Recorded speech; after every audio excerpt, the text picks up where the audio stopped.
In a secluded town, nestled within the dense forests of the Appalachian Mountains, stood a decrepit shop known as Madame Zara's Cursed Emporium. Its windows were veiled in tattered curtains, and the sign above groaned under the weight of ancient whispers. Madame Zara's mystical parlor, it announced, drawing in those desperate enough to seek solace in the unknown. Rumors swirled like malevolent spirits around Madame Zara's name, tales of her unholy talents and the gruesome price extracted from those who dared to peer into the abyss of their fate. One moonless night, Rachel, her soul heavy with unspoken fears, dared to venture into the depths of Madame Zara's lair. With trembling fingers, she pushed open the creaking door, revealing a suffocating haze of incense and shadows. The air was thick with an oppressive dread as Rachel approached the figure shrouded in darkness at the back of the room. Madame Zara, her eyes gleaming like twin orbs of malevolence, listened as Rachel poured out her anguish. Rachel's younger sister, Lily, had vanished without a trace several months ago, leaving Rachel tormented by guilt and unanswered questions. Desperate for any shred of insight into her sister's fate, Rachel turned to the enigmatic Madame Zara, hoping against hope that the fortune-teller might shed light on Lily's disappearance. With each word, Madame Zara's gaze seemed to pierce deeper, drawing forth the darkest recesses of Rachel's soul. Trembling, Rachel revealed her true purpose for seeking Madame Zara's guidance, to find Lily and bring her home. Tears welled in Rachel's eyes as she pleaded with Madame Zara to help her uncover the truth, her voice trembling with a mixture of hope and fear.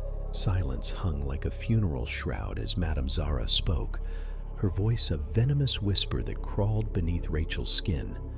She wove a tapestry of nightmares, each thread more suffocating than the last, until Rachel could feel the tendrils of madness coiling around her mind. But it was the final prophecy that froze the blood in Rachel's veins.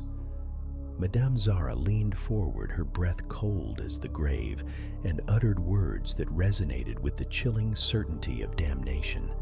"Beware the specter that shadows your every move," she hissed, her voice a serpent's hiss.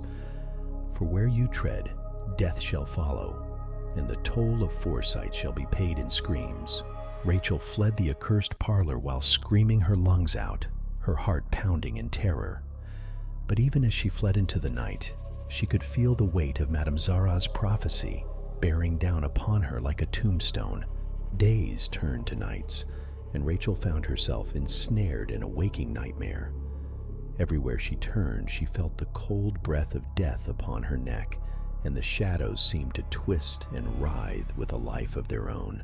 Then one fateful eve, as the veil between worlds grew thin, Rachel, unconsciously drawn to Madame Zara's shop, stumbled upon a hidden chamber. There, she found Lily, her sister, her form translucent and ethereal. With a mixture of horror and sorrow, Rachel realized the horrifying truth. Madame Zara's prophecy had come to pass.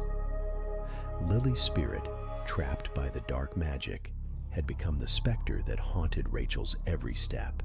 With a heart heavy with grief, Rachel knew that she must find a way to release Lily's spirit from its torment, or risk losing herself to the darkness that lurked within Madame Zara's cursed emporium. And so, with tears in her eyes and determination in her heart, Rachel vowed to uncover the secrets of the shop and free her sister's soul from its unholy prison.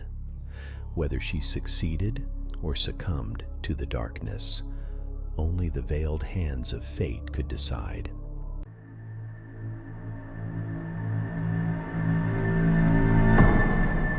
In the town of Bar Harbor, Maine, there was an old shack hidden among the misty woods and rocky shores. People knew it as the home of twin sisters who were famous for their fortune-telling abilities. Emily and David, a couple dealing with the tough reality of infertility, decided to seek advice from these mysterious sisters. As they walked in, The twins regarded them with solemn eyes, their presence muffled with an aura of ancient knowledge. Emily and David's desperation hung heavy in the air, a tangible specter that seemed to coil around their trembling forms. "We can offer guidance," the twins murmured in unison, their voices a haunting echo. Feeling downhearted and desperate, Emily and David agreed, hoping to find a glimmer of hope in the midst of their struggles. Led into a chamber steeped in mystic symbols and flickering candlelight, the couple found themselves ensnared in an unsettling ambience. At the room's center lay an ancient Ouija board, its polished surface gleaming with foreboding allure. "To commence the ritual, we require a drop of your blood," the twins intoned, their voices resonating with an otherworldly chill. Emily and David didn't waste a second. They reached out their hands as the sisters took a drop of blood from them. With a serious tone, the twins dabbed the Ouija board, like they knew exactly what they were doing. Once the blood mixed with the wood, a creepy vibe filled the room, making everything feel twisted and disturbing. The indicator started moving on its own, like something invisible was guiding it. Emily and David couldn't help but hold their breath in disbelief as it spelled out mysterious messages. The twins reading the Ouija board gave a warning about mirrors and how they can trick you, saying there's deceit hiding in what you see. But Emily and David were so fixated on wanting a child that they didn't pay much attention to these warnings. When they left the twins behind, the prophecy felt like a ton of bricks on their chests. But as luck would have it, they stumbled upon a hand mirror in a nearby alley. It had markings on it that they have never seen, and when they looked into it, they saw exactly what they wanted most, a baby in their arms. They couldn't resist the temptation of that reflection.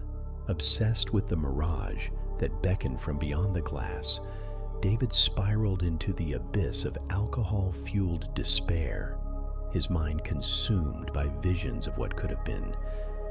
Emily, haunted by her shattered dreams, found solace only in the embrace of her own reflection.